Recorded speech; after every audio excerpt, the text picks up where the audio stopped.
สบายดีไปทางใดดิเอารถมาให้บ่โดยห่วย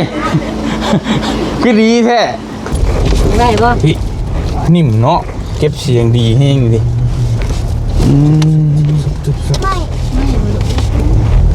โอเคแม่พอทรายมันชงโตเลยเนาะมันบ่สะบัดจังหยังได้พี่น้องนี่มือจับคนนั่งเป็นวะย่านนี่วะโอ้ยเนาะคักเด่นนี่มันตอบชนองได้ดีเลยพี่น้องเลยนี่เด้อเอาเตะคันเร่งไม่เดียวเนาะแม่นเร่งมันตอบสนองได้ดียับ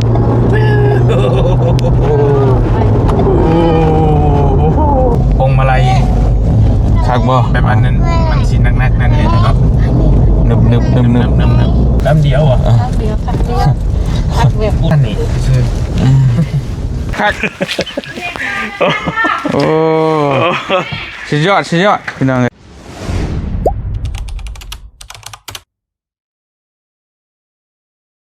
ตัวเข้ามาแล้วกันไปพี่น้องเลยนะกำลังเอารถไฟได้มาหาบ้าน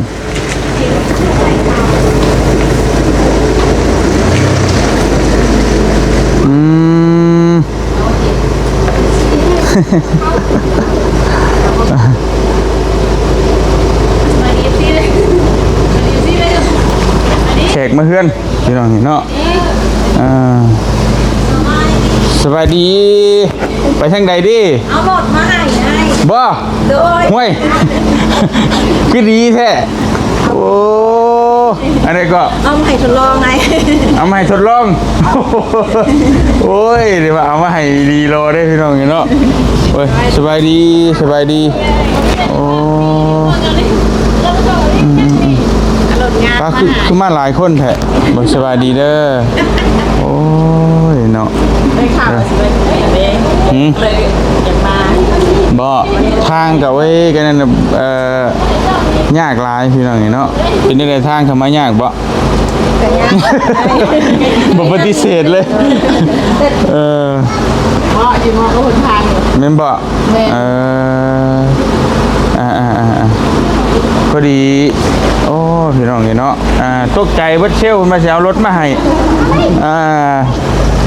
ไปใช้มาลองขับเบิ่งรถก่อนบ่เพิ่นเอารถมาให้นี่เกี่ยวมึงได้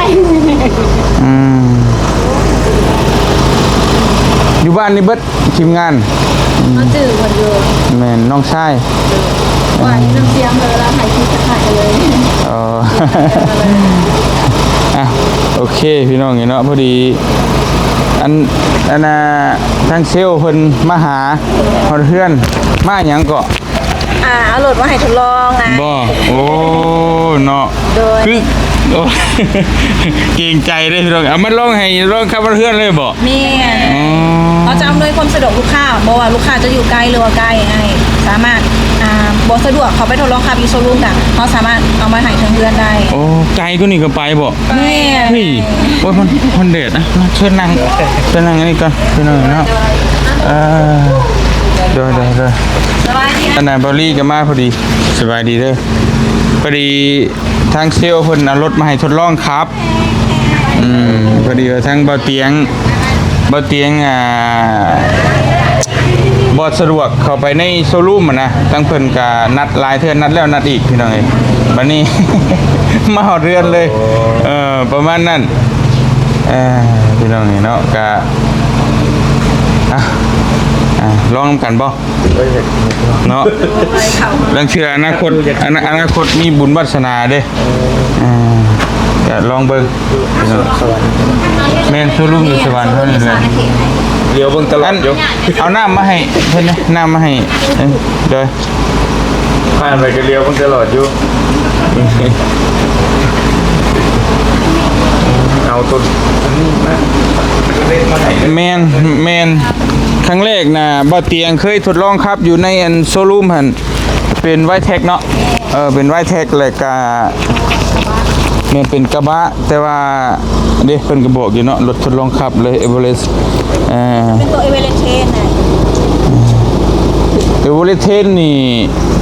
บ่มีกล้อง300เนาะ แม่ แต่ว่ามี กล้อง300แต่ว่าตัวนี้จะเป็นตัวมีโฟวิน โซ่แหละ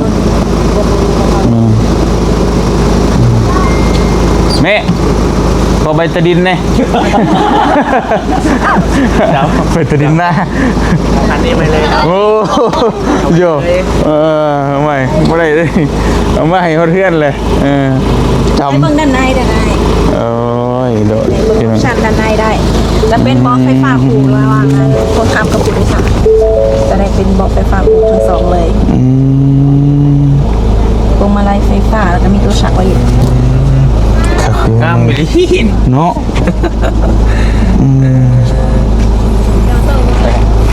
เอาโจ้แล้วดิชื่อไปให้เมียไปชงลูกโรงเรียนนี่นะ งามเนาะตัวหน้าปัดหน้าเป็ด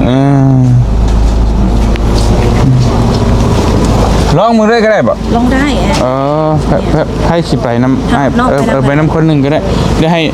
เดี๋ยวว่าเพิ่นฮ้อนก็ให้เพิ่นนั่งในเดี๋ยวมันฮ้อนนะเดี๋ยวเชิญไว้มันนั่งพี่ก็ได้เห็นว่าก็ดี มาเอาน้ำมาให้เพิ่นนั่งก่อนก็ได้เด้อนั่งท่าก่อน ผมไปลองภาษา แล้วเดี๋ยวก็เอาเนี่ยได้เอาเมียเนี่ยได้เพราะว่าตั้งแต่พอได้ขออันน่ะทองนะเพิ่นจักเส้นจังไดขายตื้มกันฮะ มีเลยไปมีลุงพลแล้วอันนี้ชวนให้คนชวนไปเลยก็เลิศแบบนี้นะถ้าได้นั่งขายก็เลิศเอาตัวสิ เอาพอได้ล่อเลยพอได้ล่อเอาทองนะเพิ่นมาขาย เราในไอเดียนะ เราเป็นปรึกษากันเด้แม่น การถึงหูเป็นแม่เป็นไรนี่ก็มีบอก ในใจก็คำที่มีเงินก็จะชื่อไว้ให้เพิ่นนั่นแหละไปชงลูกเฮียนนะ ว้าวเราบอกว่านี่ใช่คือตัวว้าวไป มองบ่โลกเอาไปถ้ามักไปนะไป ไปเดินไปเดินไป ไป ไปไหม อ๋อฮะ ไปยันเพิ่นเสียเวลาไปมาฟังนี่ก็ได้ เยอะไอ้ทั้งสองหนังด้านหน้าก็ได้เดี๋ยวเขาหนังหลัง ได้เอาเครื่องแล้วให้เพิ่นนะ อย่าไปก็มีเด้อ มันถึงเยอะว่า ป้าไปสิ เนาะบ่ใช่ฮอดเกือบ เยอะไหม เครื่องเลขได้เดินหนัง แม่นแต่ว่าคักดีเนาะ เนาะ เนาะ ปุ๊บพับนี่เลย โซ่ปุ๊บคักตึ๊บ มันลงทางยากเลยเนาะ แม่ แม่เอาเกือบก่อนเห็นว่าจะบ่ใช่เอาเกือบ ใช่รถไหนคือเกิด แม่ เอาคุณ จะคงอะไร เบิ้ลแล้วเบิ้ลบอก เบิ่แล้วนั่นเรามีผู้เดียว มีทั้งหลังอีกเนาะ มีทางหลังแล้ว7ที่หลังไว้ แรงเจ็ดทีนะ โอ้ เอานั่งกับคุณตอลมี่กันเลย เข้าทั้งใน เอาอะไรกันเข้าไปนั่นเอง โอเคมาฮะตึ้งจะขึ้นไปว่าตึ้งเลยไม่ยากหรอกขี่รถไม่โอเค ไปลุยเบิ่งพี่น้องเอ้ยโอ้คักเนาะเนาะ ขึ้นเน็ตนาเนาะ มั ว่าน เดี๋ยว แบ แบบ บนึง มันแบบเน้นๆเนาะ ดูใช้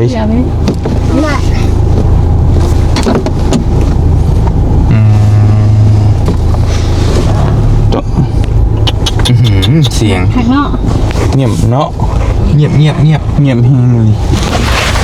พวงมาลัยเนาะ มอน มอนเฮงไฟฟ้าเลย โอเคเอามาลงทางแบบตัวจริงแล้วนะ ของเท่เลยพี่น้องเบิ่ง ไอ้ สิได้ฮู้โอ้ ก็จริงได้ป่ะ พี่นิ่มเนาะเก็บเสียงดีเฮงดิ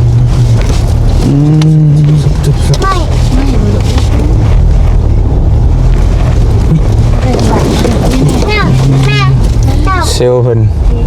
ใจถึงขนาดโอ้ว่าเตียงมันมีละว่าเป็นยังเอามาให้ฮอดบ้านโอ้คักอันนี้เดิมเลยนะน้องเนาะช่วงล่างทุกอย่างเดิมทุกอย่างนะพี่น้องเนาะ นิ่มครับ มาลองแบบทางที่เฮา แม่น หูมือเลย แม่นอยากหู้ร่นนะเบิ่งลองเบิ่ง มันเตือนยิ้มตัวนี้ไป เข็มขัดอีลองเบิ่งสิได้หู้เอ้าบ่เป็นหยังแม่นรถเฮา เฮ้ยโอ้ ลองสิได้หู้เด้พี่น้อง แล้วก็ช่วยไปเลย โอ้ แต่ว่าถ้าช่วงล่างบ่ดีนี่เล่นบ่ได้ดิ แม่นบ่ได้เลยเอาจังหู้เด้จ้ะโอ้คักดี ถ้าแต่เก็บเสียงเนาะเก็บเสียง โอ้เรื่องเจียวเลยแหละ ยิ้มเอง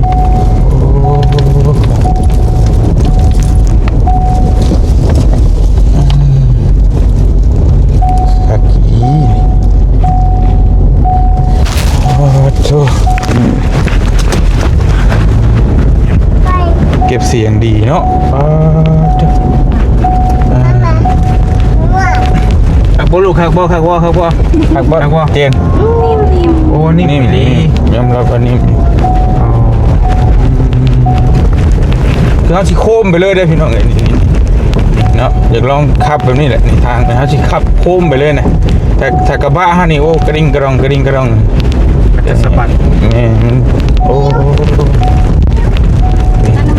แต่นี่มันตัดขึ้นนะนี่คือเดิมๆนะเดิมๆนะพี่น้องนี่เนาะโอเค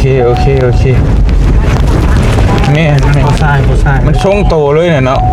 มันบอสะบัดจะอย่างเดียวพี่น้องนี่อันนี้ผมเห็นว่าตั้งนี่มันโอเคดีนะมันก็เน้นนะดี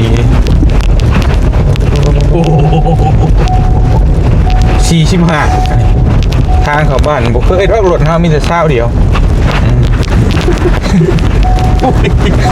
เฮ้ย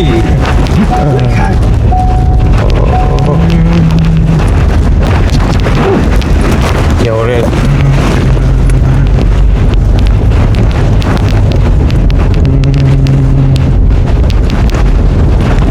ครับ นิ่มเนาะนิ่ม ยอมรับว่านิ่มเลยเด่น ครั้งแรกก็จะได้ขึ้นไป 50กูนะทางเข้าบ้านอย่างนี่50ได้สบาย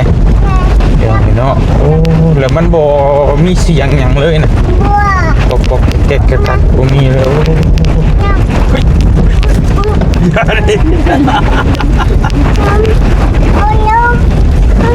นมเฮียแล้วลูก นมจนเฮียนมลูกจนเฮีย รับนมจนเฮีย โอ้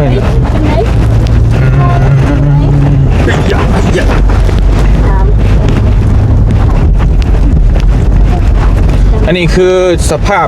เดิมๆพี่น้องเอ้ยเดิมทุกอย่างยังนิ่มขนาดนี้นะแต่ว่าพวกที่ไปเอาชื่อไปมักแต่งยังเติมแต่งเล็กหน่อยโอ้โหคักเลยล่ะสายเฉพาะสายลุยพี่น้องสายลุยนี่ถือว่าเหมาะสุดละโฟวิน ผมมีเออยู่เทิงผู้ดีเนาะนี่เนาะ เหมาะสุดแล้วพาลูกไปเที่ยวนะ รถครอบครัว แล้วก็ครัว นิ่ม นิ่มไม่ยังนิ่มโอ้จะมาเล่นทางอันยางหิ้งชิบว่าเลยเนาะนี่ทางแบบว่าแบบทางแบบบ้านเฮาเลยผมคิดว่าพอเลย อันนี้รถทดลองตะหึงแล้วบ่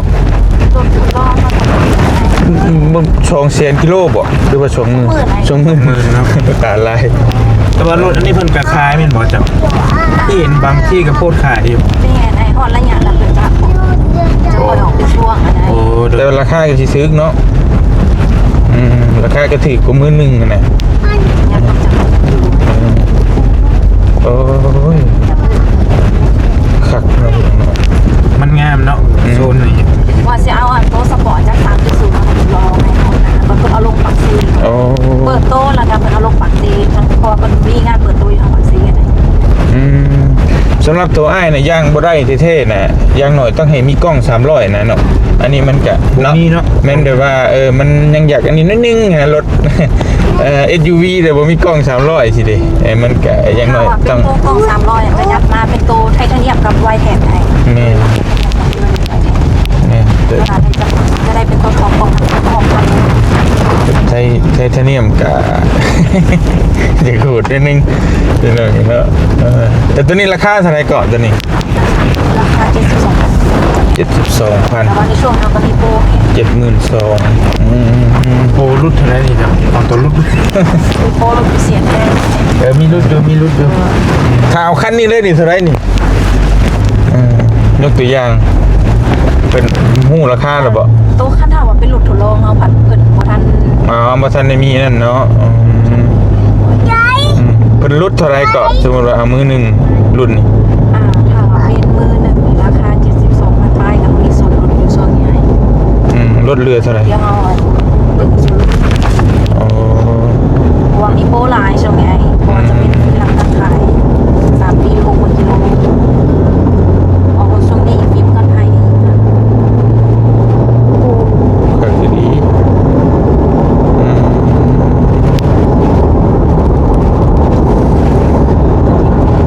เรื่องพี่น้องโอ้ เข้าไปอันสวรรค์เขาไปเวียงไว้ บางมื้อแม่นายก็ไปเวียกอยู่ทั้งนั้นแล้วก็บางมื้อก็บ่ได้เข้านะแต่ว่า เพราะว่าเห็นอันไอ้ลูกคิดสุดเราไปซอยทางคนสูงนะ ด้วยนี่พี่น้องเนาะ เท่าไหร่นี่110สบายนะคักเนาะโอ้ได้เรื่องนี่เกี่ยวเลยแหละทางตัวนี้เฮาบ่ปัญหาปานใดดอกพี่น้องเพราะรถชนหลายเหมือนกันนั่นแหละ ถึงบ้านเฮาเนาะ แม่นแต่เฮาจะฮู้ทางเข้าบ้านทางยากนะครับเพราะเฮาอยู่กับทางยากตลอดอยู่แล้วโอ้ถือว่าได้เรื่อง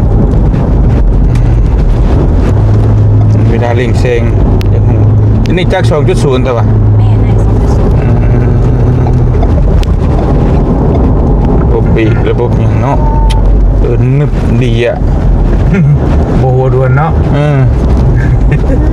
สิลืมกระบะแล้วป่ะโอ้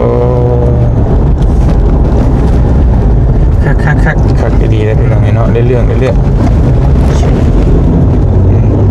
อาเหยียบเนี่ยมาทันใจนะคักเนาะ อัตราการเร่ง แม่ แซง อัตราการเร่งแซงมันก็มาทันใจนะลองปีกมันมันแบบมันนุบนะมันบ่ปึกดีได้เรื่อง 190 95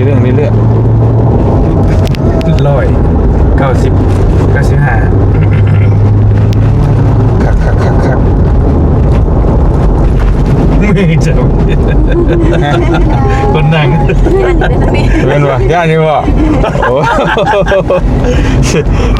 โอ้ยเดี๋ยวคักเด่นนี่มันตอบชนองได้ดีเลยพี่น้องเลยนี่เด้อเอาเตะคันเร่ง ในเดียวเนาะ แม่นเพิ่นขึ้นจักลักต่อลิตรนี่จ้ะ อัตราการชิ้นเปลืองเนี่ยว่า10ลักเนี่ยบ่แม่นบ่เนาะ ประมาณคันถามว่าไอ้ใส่ในตัวเมืองหรือว่าตามอัตราการเดินของเรานะไอ้คันถามว่าเอาขี่ระยะไกล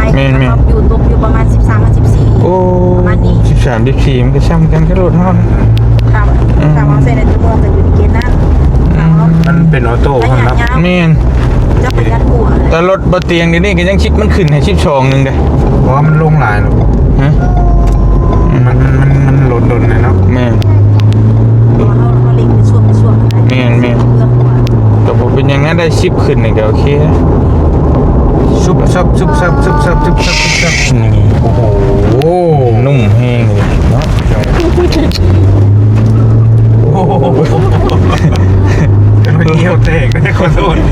มันเหี่ยวออกไว้เองเลย โอ้ เจนนี่เหี่ยวแตกเลยเจนนี่ คักได้เรื่อง คักโอ้นิ่มเคยเลย เจ๋วเลยแหละได้เรื่อง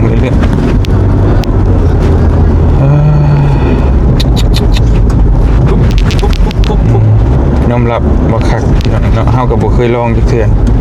มีไวเลสชาร์จอีกเนาะปะตับไปเลย สายโทรศัพท์ แม่น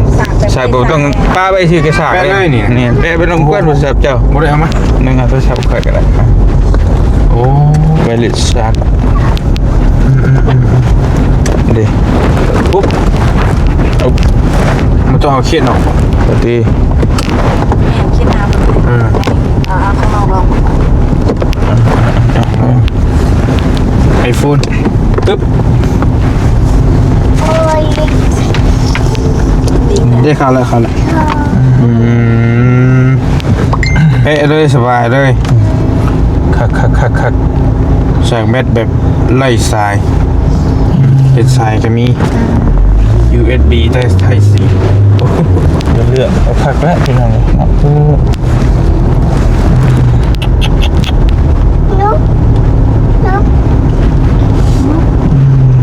นุบหนับนี่2.0เนี่ยก็โอเคแล้วเนาะสำหรับเฮา เกาหลีครับได้อยู่14-15 แม่น คนขับรถบ่ไหวเลย มันรถมันนุ่มมันคักกว่าเนาะ จะเหยียบสิ แม่คักนะพี่น้องเนาะ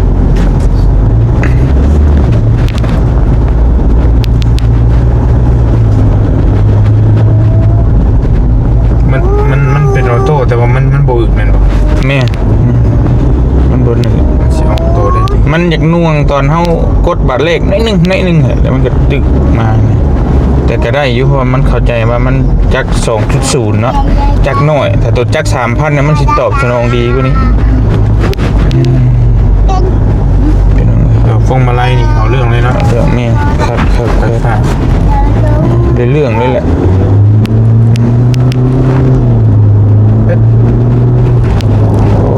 คัก เนี่ยได้เป็นจริงเนี่ยเนาะติ๊กเลยเนาะ มักรถโคมไปเลยรถ เฮ้ยบ่เดี๋ยวเราบ่กระโดดโคตรไปเลย คักมักซิปนี่เราไงปั๊บมักซิปเลยได้เรื่อง แค่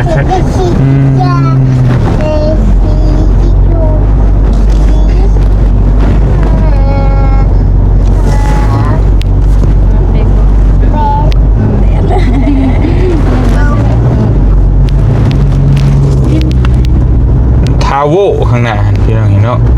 ถ่ายแตกแล้วบ่ จังหวะ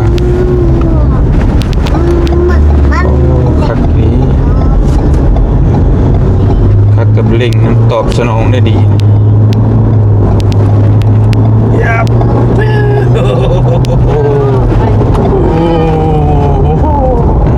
จัก 2.0 นี่ เนาะ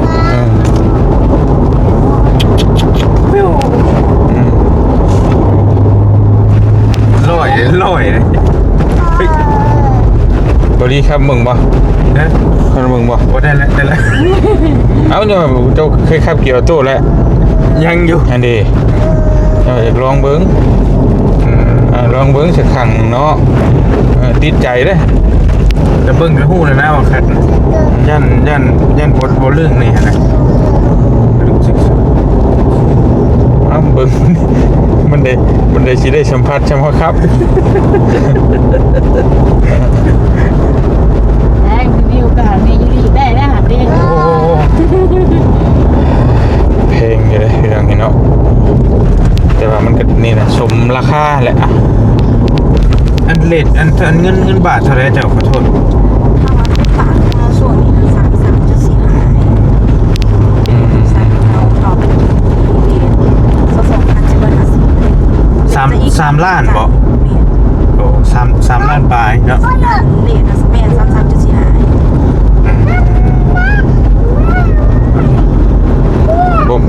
บ่แม่น 33.45 หมายครับว่ารถคันนี้นะเป็นเงินบาทจากล้าน ก็ทำเป็น ต้องไล่ตามเหรียญนะ ต้องตามเลทเดี๋ยวให้เราไล่ไปเดี๋ยวหูจากหูบาทนะลองไล่ไปส่งปลายบ่ ลองมึงบ่ลองบ่ เอาทางบ้านเฮาก็ได้ เอาทางนี้ก็ได้ ประมาณ2.4 ล้าน สองล้านสี่ เป็นยัง พูดเลยนะเมื่อนี้ให้เบิ่งกับข้าวก่อน กระเบกมือก่อน โบ ตัวเด็กเมื่อบอกเลย เดี๋ยว ตัวนี้จะเป็นถึงไฟฟ้าเลย ก็ขึ้นประเดียวก็ได้บ่ แม่ไหนเวลาเราใส่กับมีตะโกนลง โอเคลองเบิ่ง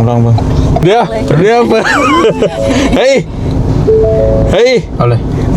ต่มันคือบุมีแนว คนขี่รถกูมือนะ คือบุมีแนวกอคือรถเฮา งับ ฮะ งับโมเมนต์ นี่บอก โอ้ยเนาะแค่นี้ แฮมเบอรี่ครับลองเบิ่งพี่น้องบ้านนี่ นี่ได้บ่ โอเคบ่เคยขับเลยจ้ะ บ่เคยได้ บ่เคยเชื่อนี่ เอาไอ้นี่ แต่นั่นแท้ อันนั้นจะบ่กล้าครับ เหยียบเบรกไว้ อันนี้เรา บ่เอาเหยียบครั้งนี้ก็ได้บ่แม่น แค่นี้ บ่ได้บัดเฮาก็บ่ยากหยังดอกดึงมาสุดเลย อันนี้บ่ แม่นบีบเขาแม่นดึงมาสุดแล้วก็ปล่อยเบรกแล้วก็ อันนี้ต้องกด บ่มันไปอีกมันดอกวะ บอกอัพกดลงเลย โอเค นี่แล้ว ซื้อกินผัดตื่นเลย แล้วก็คอยเตะคันเร่งเด้อค่อย กดใส่ไปเลย ใช่ก็บ่ได้ยากนะแต่ระวัง สิเตรียมเข้าเกียร์ แต่ระวังเหยียบคาดแค่นั้นเองก็มันง่ายสุดน่ะ มีแต่เบรกกับคันเร่ง แม่ สิงูกันว่าระบบมันอะไรเนาะ โอ้โหพวงมาลัย คักบ่ แบบอันนั้นมันสินักนั่นเลยเนาะ นึบเอาเลย คักบ่ ว่าสิบ่ขี่ไว้เลยนะนี่80 เฮ้ย ตอนนี้บริลองครับรถ Ford Everest พี่น้องEverest นิ่มลองร้อยกายไปพุ่นก็ได้เดี๋ยวจะกูมาลองเบิ่งพี่น้องเลย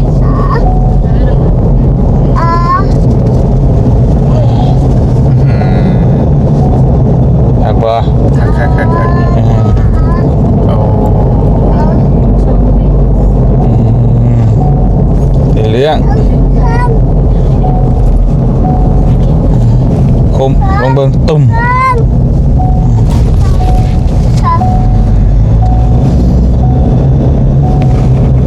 กำลังบอดี้กำลังลองขับเนาะทดลองขับอยู่ เลยไปนั่นนะ เลยไปรถแล้วก็กลับมาเบิ่งเดี๋ยวจะให้เมียน้องบิวขับน้องเบิ่งเสื้อเพิ่น มันก็ขึ้นรถประตู นี่รถตู้กันแล้วเคยขับดูนะ คักเน็ตแปลว่าเน็ตเน็ตครับ โอเคป่ะ โอเคเลย เจ๋วเลยแหละมันเน่นนึบๆเนาะ นิ่มๆแต่ว่าเขาเดินทางไกลแบบคือสิบุ้งเมื่อยนะ บุ้งมือแท้ ทำอะไรกันซุบ คมเบิ่งรถ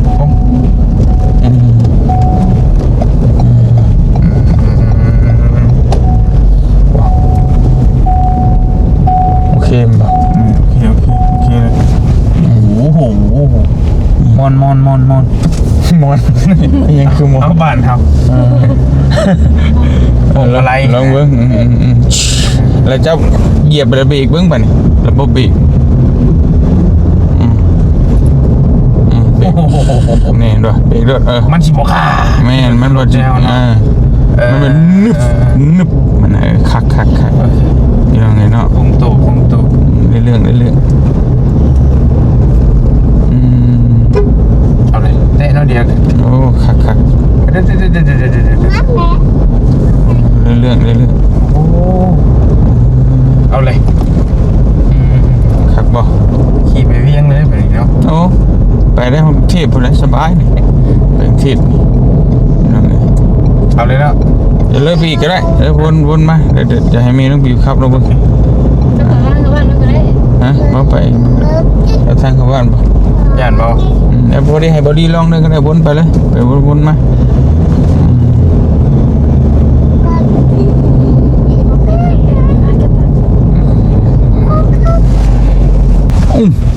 เฮ้ย มันก็ กันได้เดียวเนาะ คักนะ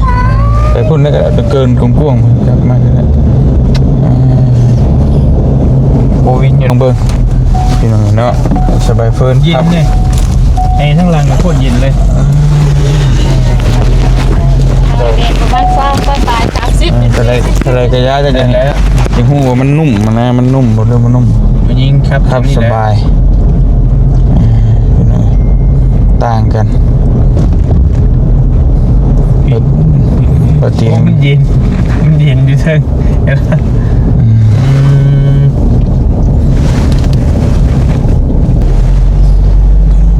เอาพี่น้องเนาะเออ เปิดแม่ ลองขับเบิ้งเรื่องแม่รถฟอร์ดเจียงหูทางมันยังยากมันง่ายมันบ่ง่ายสำใดนะ แม่กับรถแม่ครับ เนาะลองขับเบิ่งเบิดเลยตอนนี้ยิ่งขับบ่เคยขับเกี่ยวโต้จักเทื่อ ไปขับเต็กแบบกระบะนะ นี่แต่ว่ามันบ่อันดูเพื่อนก็มีอีกคันหนึงแหละมันก็เป็นออโต้แหละแต่เป็นกระบะนะอึ๊บ เป็นอะไรกับคุณครับพ่อปุ๊บกันเลย ยังบ่มีวาสนาสิได้ขับ SUV ดอกโอ้ยโอ้โอ้โอ้โอ้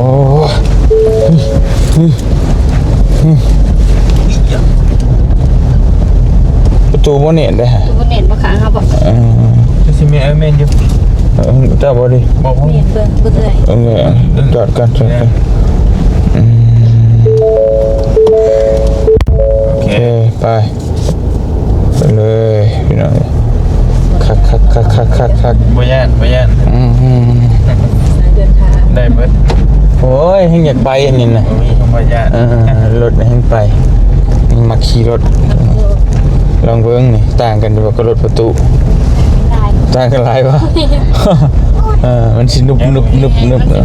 อาขับ ดึงเลยนะรถประตูป้าต้องหัวแกงหัวไกว ครับนี่แหละเป็นการชมราคานะชมราคาเนี่ยเอาก็สิขับสบายมันก็บ่เมื่อยไป นอนได้เลยนะนี่ข้างหลังเนาะสำหรับผมมีผู้นั่งเลย เจ็ดที่นั่ง เป็นว่าถ้าผมมี ไปครอบครัวใหญ่ เส้นของนะครับ คักสบายเพิ่นลองเบิ่งพี่น้องเนาะเป็นอะไรความรู้สึกคักบ่ น้ำเดียวอ่ะ เดียวพักเดียวพักแบบ อันนี้คือมันก็เลยยากนะนี่ แต่ว่ายามแรงก็สิบ่แบบนี้ดอกเขาสิ เลิ เก ก ต เทคอนกรีตออกมาแล้ว แต่มันยากมองฝนตกนะยากอีดีหรอกพี่น้อง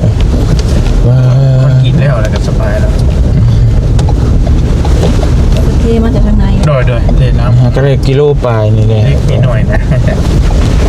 อึบจอดยังเข้าอีกบัดนี่เข้าไป รถ ยัง ไฟเอป่ะ เข้าไปยังดิมาเฮ็ดยัง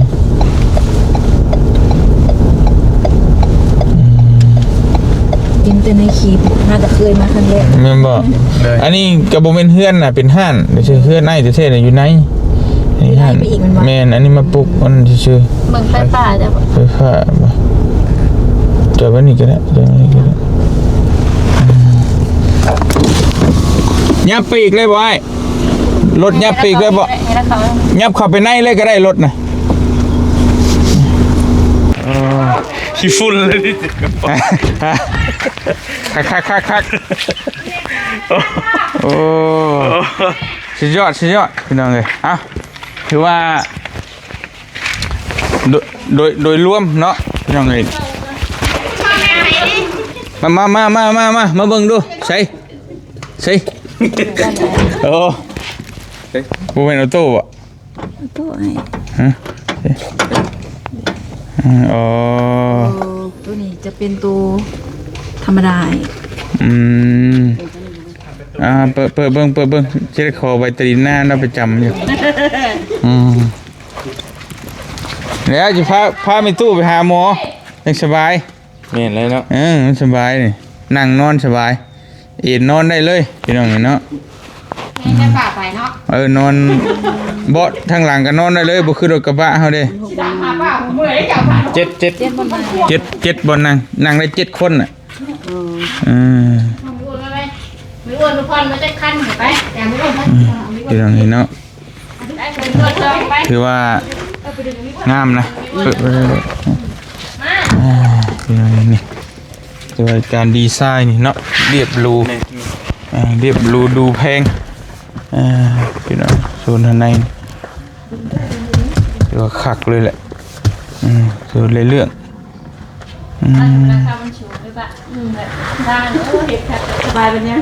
รูเนาะรูงามสมมุติเสียงได้อีกเด้ แนวมันแหละ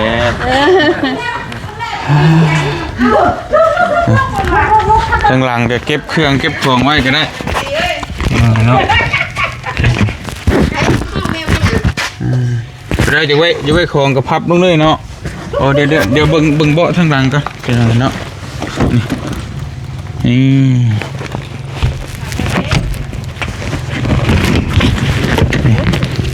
นั่งได้อีก2คนข้างหลังเลยน้อยๆเนี่ยก็3ก็ได้เนาะ แม่เด็กน้อยก็นั่ง3ก็ได้โอเคพี่น้องเนาะโอเคถือว่าได้เรื่องได้แหละพี่น้องเนาะงามการแต่ว่าเบาเตียงมากที่สุดก็คือมันเก็บเสียงได้ดีนะแล้วก็ช่วงล่างนี่นุ่มนะยอมรับว่านุ่มเลยแหละช่วงล่างนี่แบบนึบเลยนะเบรกอีกพี่น้องตัวที่2ก็เบรกเนาะเพราะมันเป็นลิดเบรกทั้งเบิดเลยทั้งหน้าหลังเลยคือว่าคัก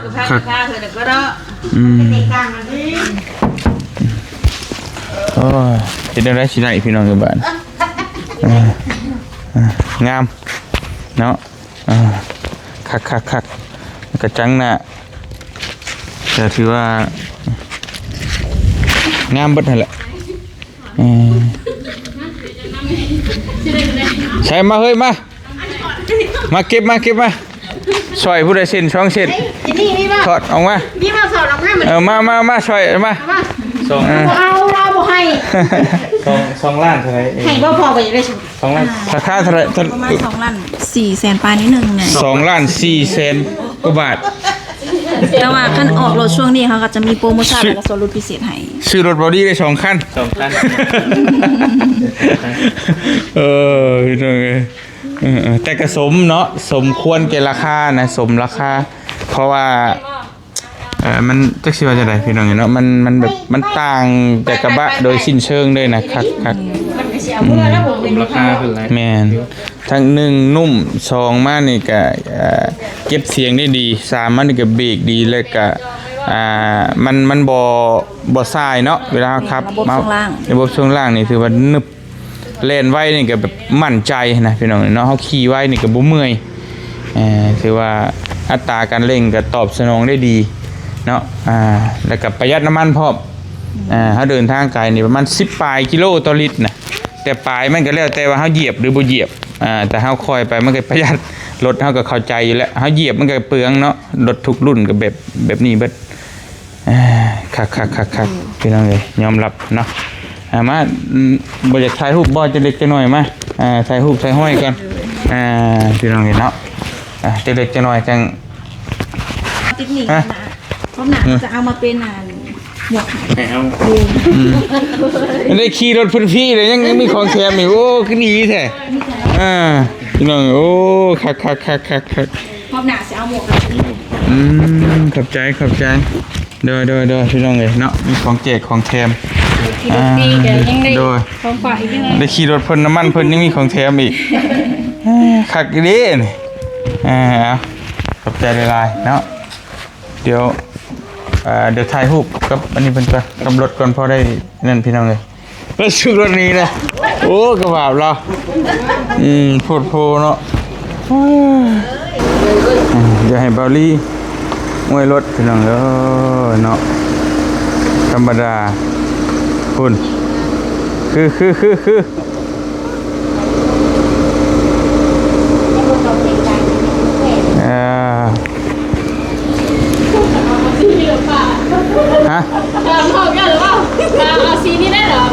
no no no no no พี่น้องเห็นเนาะมาบัดนี้ก็เฮาก็บ่อยากรบกวนเวลาทั้งน้องเพิ่นเดี๋ยวสิเอาไปให้ลูกค้าคนอื่นๆลองทดลองขับเบิ่งเนาะแต่บ่เตียงก็มักหั่นแหละมักก็ตะหึงเพราะว่าก็คุยกับน้องเพิ่น